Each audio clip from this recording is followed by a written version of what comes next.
இய்யாக நஅபுது வய்யாக நஸ்தஈன். உன்னையே வணங்குகிறோம், உன்னிடமே உதவியும் தேடுகிறோம். அல்லாஹ் தான் நம்மை படைத்தான், அவனே நம்மை பரிபாலிக்கின்றான்.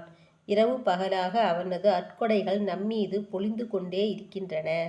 மேலும் கியாமத் நாளில் அவனுக்கு முன்னால் நின்று கணக்கு கொடுக்க வேண்டும் என்பன போன்ற விஷயங்கள் எப்போது நமக்கு தெரிய வந்ததோ அப்போதிலிருந்து நமக்குள் என்னென்ன மாற்றங்கள் வர வேண்டுமென்றால், நாம் அல்லாஹ் ஒருவனை மட்டுமே வணங்க வேண்டும், அவனுக்கு யாரையும் இணையாக ஆக்கக்கூடாது, அவனது பேச்சை கேட்டு நடக்க வேண்டும், அவனுடைய கட்டளைகளுக்கு அடிபணிய வேண்டும். நமக்கு ஏதேனும் தேவை ஏற்பட்டால் அவனிடமே கேட்டு பெற வேண்டும். நம்முடைய அனைத்து தேவைகளையும் அவனிடமே வேண்டும். சகலவிதமான பொய் கடவுள்களையும் படைப்பினங்களையும் புறக்கணித்துவிட்டு அல்லாஹ் ஒருவனை மட்டுமே நாட வேண்டும்.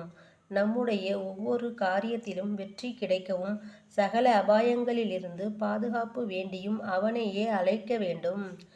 இஹ்தினஸ் ஸிராத்துல் முஸ்தகீம். எங்களை நீ நேரான பாதையில் நடத்துவாயாக. மனிதனுக்கு இவ்வுலகில் பல்வேறு தேவைகள் ஏற்படுகின்றன. அவற்றில் மிக மிக அவசிய தேவை ஹிதாயத், நேர்வழி ஆகும். மனிதன் இவ்வுலகில் செய்யக்கூடிய காரியங்கள் அது சிறியதாக இருந்தாலும் சரி, பெரியதாக இருந்தாலும் சரி, அதில் நேரான பாதையை கேட்டு அல்லாஹ்விடம் துவா செய்ய வேண்டும். எப்படி என்றால், அந்த பாதையின் மூலமாக தனது இரட்சகனின் சந்தோஷத்தையும் பொருத்தத்தையும் பெற்று ஈருலகிலும் வெற்றி பெறுவதுதான் நோக்கமாக இருக்க வேண்டும்.